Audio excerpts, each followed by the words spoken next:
What's going on, guys? Turbo P in the house. Beautiful South Florida right now. It's warm, hot. Coronavirus kind of kicking our butts, but you know, we're not here to talk about that. We're here to talk about something else. Okay, so basically I'm making this video today because one of my friends' Q50 was stolen this morning.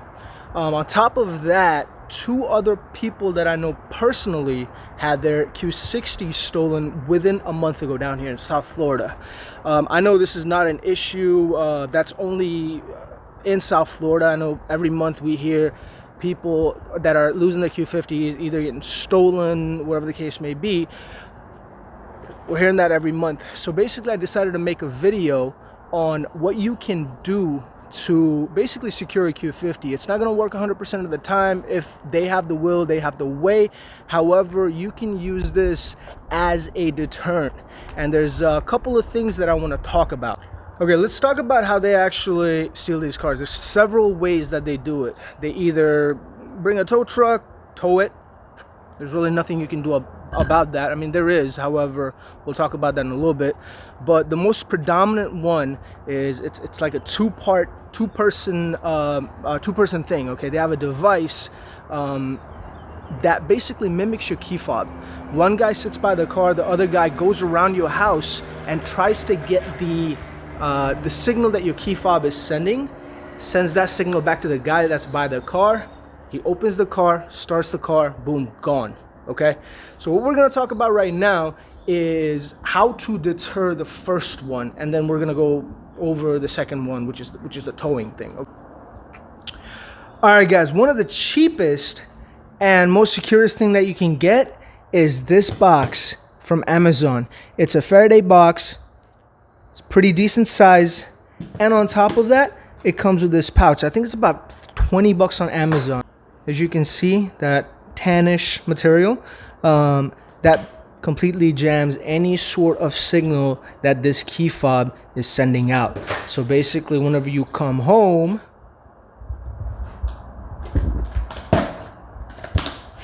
you drop your key in here, you lock it, you are good to go.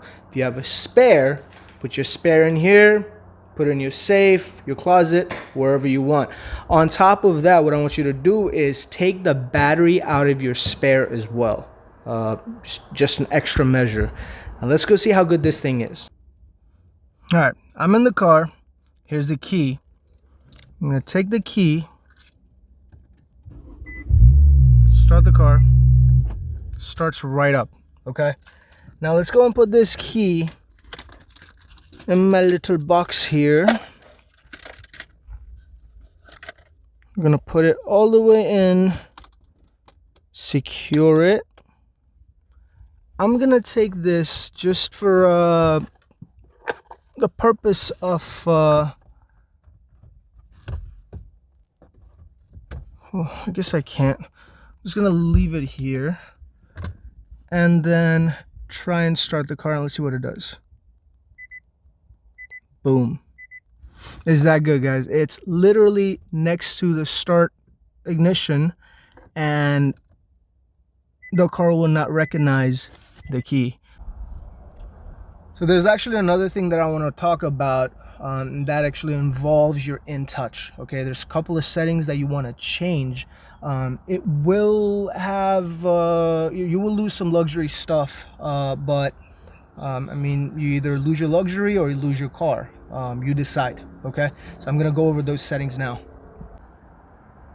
All right, in your InTouch, this is where you wanna go. You wanna go to Settings, and then you want to go to Vehicle, okay?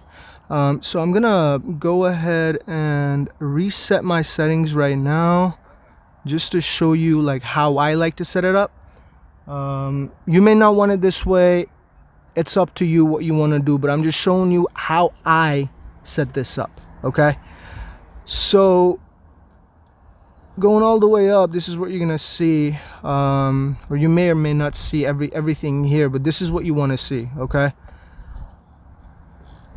You want to go down to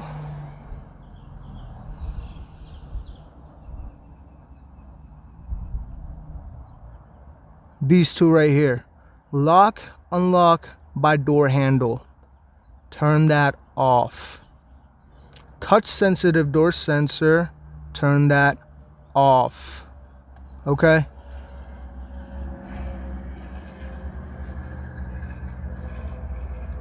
Now you may want to turn off your remote start as well if you do have it, if your car is equipped with it. Mine does have it, but I am not going to turn that off because I like my remote start. I like my car turned on and ready to go by the time I get into the car. But you know, it's not gonna unlock the door or anything like that, even if the car's turned on, so it really doesn't matter. Alright guys, since we went over the settings that we just did, there's a couple other things I want to go over, okay? One is people garage. Use your garage, man. Use it, alright? Don't have a bunch of stuff laying around. I can fit my car in here. I gotta move that thing around. We'll do that later today. But yeah, use your garage. That's one of the biggest deterrent that you can do.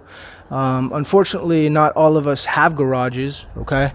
But what I recommend doing, if you don't have a garage, if you have another car and a driveway, block access. If you can't move the car to the street, you can't take the car, right? Block your access like that. I had my car parked overnight out here. I had that car parked behind it. It can't go anywhere. All right, you can't tow it. You can't drive it out. So I think I did go over everything. If I didn't, post below in the comments. I think I didn't go over steering lock. You could get a steering lock as well. But I mean, that's pretty much it, guys. You know, be vigilant, stay vigilant. Make sure you know your neighborhood. Make sure you know your neighbors. Make sure you know where you parked your car, and stay vigilant. That's all I can say, man. It sucks to the ones that lost their cars. I feel for you guys, okay? But I mean, you gotta stay vigilant, man. You gotta make sure that you have done everything in your power to deter these thieves from stealing your hard-earned money or your baby, whatever the case may be, okay?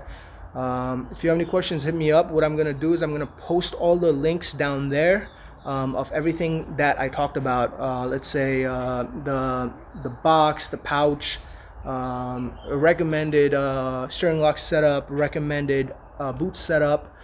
Yeah, talk to you later.